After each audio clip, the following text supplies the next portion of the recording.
Bonjour, je m'appelle Nadia Coury-Daguerre, auteure d'un ouvrage qui s'appelle « Dans nos campagnes » et qui est une enquête menée sur 6 ans dans les petits villages autour de Bar-sur-Aube, entre Bar-sur-Aube et Troyes et Saint-Dizier et Vitry-le-François, donc entre Aube et Marne et Haute-Marne. Et je vous parle depuis la Maison de la Presse de Bar-sur-Aube. Nous sommes samedi 26 mars 2022, jour de marché. Donc il y a énormément de monde qui défile et qui a défilé, parce que là on est en train de fermer, ce matin pour acheter des livres et des magazines de tous âges. Et je suis en compagnie de Nicolas et Claire Pêcheux, qui sont ce que j'appelle des gens passionnés, passionnants, libraires, marchands de journaux et de presse et de... Voilà, quand on aime lire à peu près tout, des journaux, des livres. Et je voudrais rendre hommage ici à ceux grâce à qui le livre existe en France, c'est-à-dire nos libraires. Ce livre, c'est un petit peu... Voilà, donc ce livre, Dans nos campagnes, est né en fait d'une rencontre. Il y a 25 ans, mon fils était en maternelle, puisqu'il a 30 ans aujourd'hui. Et les parents, Nathalie et Patrick, étaient du coin, tout simplement, de Dienville, d'Arsonval. Et je suis venue ici en été, en camping, au camping de Colombier à Dienville. Et on faisait du vélo, j'aime beaucoup la campagne, j'aimais déjà la campagne avant de connaître cette campagne ici. Et au fil du temps, je venais ici en vacances, chez Nathalie et Patrick, qui sont revenus dans leur région d'origine après 20 ans passés à Paris. Et en venant ici, en passant beaucoup de temps, on riait beaucoup, il y avait beaucoup de fêtes de village, des fêtes de la choucroute, des fêtes des voisins, des fêtes de Nouvel An, voilà. J'ai trouvé qu'il y avait beaucoup de convivialité, beaucoup de joie de vivre ici. Et j'ai voulu rendre hommage aux hommes et aux femmes qui font vivre ces petits villages de France. Parce que j'ai trouvé aussi qu'il y avait énormément de bénévoles, que ces villages vivaient, vous voyez, la fête du village de ses amis Nathalie et Patrick ne vit que grâce à un groupe de bénévoles, autour des pompiers bénévoles. Nati tenait la friterie de la fête du village, quelqu'un d'autre s'occupait de faire venir les forains, enfin énormément ce que j'appelle des hommes et femmes de bonne volonté qui s'occupent de la fête à l'oignon de Chavanges, de la fête de la choucroute à Brienne, et en fait tous les villages de France ne vivent que grâce à des millions de volontaires qui sont souvent d'ailleurs retraités. Et ça, je rends hommage aux retraités de France parce qu'on n'entend pas parler, parce qu'ils ne la ramènent pas. Mais c'est grâce à eux que beaucoup de la vie associative et locale, sportive, culturelle, vivent. Là, je rends hommage à quelqu'un, par exemple, j'ai rencontré la semaine dernière, quelqu'un qui s'appelle Patrick Blond, qui était arbitre professionnel de football et qui maintenant... à titre amateur, fait des interviews, des films sur des footballs, des matchs de foot et tout ça.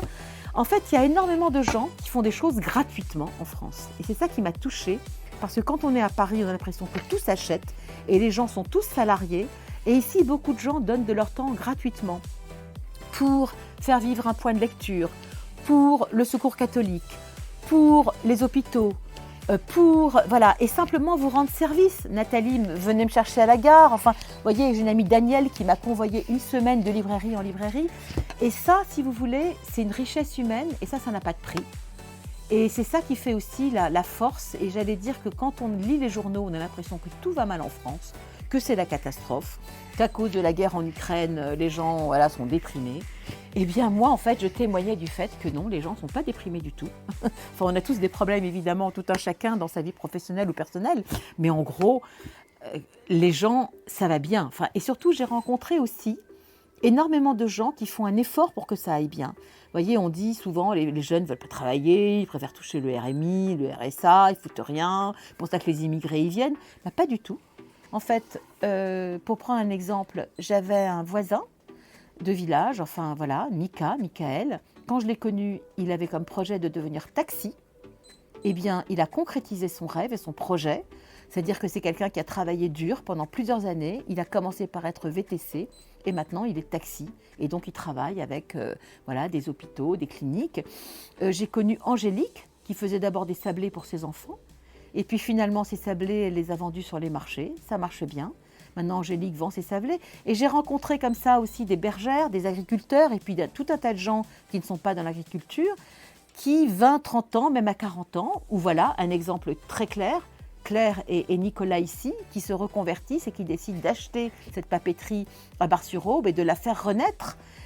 Et donc énormément de gens, alors à la télé on n'entend parler que des gens qui créent des start-up, des choses comme ça, mais il n'y a pas que, et justement c'est une start-up ici cette papeterie, parce qu'elle a start, elle a redémarré de nouveau. Et c'est ça qui m'a vraiment, voilà, les énergies positives, il y en a partout. Alors les gens me disent pourquoi Chavanges, pourquoi Bar-sur-Aube, je leur ai dit, vous savez, si Nathalie et Patrick avaient habité en Bretagne, j'aurais fait le même bouquin sur la Bretagne, s'ils avaient habité les Pyrénées, parce que ce n'est pas exceptionnel ce qui se passe ici, ça se passe partout. Et de plus en plus, vous avez notamment dans les milieux ruraux, et ça, cette amie qui m'a promenée cette semaine, Danielle, a travaillé comme ingénieure agricole, elle a sillonné la France. En fait, partout en France, vous avez ce que j'appelle justement des hommes et femmes de bonne volonté, qu'ils travaillent dans le milieu rural, enfin dans le milieu agricole ou en milieu rural sans être agricole, voilà, parce que la plupart des gens aujourd'hui ne gagnent pas leur vie de la terre. Il y a énormément de gens qui font beaucoup pour leur territoire, pour leur région, pour leur village. J'allais dire sans rien demander en retour, si ce qu'ils demandent en retour, c'est un peu plus de bonheur de vivre. Voilà, tout simplement. Merci beaucoup. Et puis, vive les livres, vive les rencontres humaines surtout. Et puis vivent tous ces hommes et femmes anonymes, grâce à qui il fait bon vivre en France. Merci.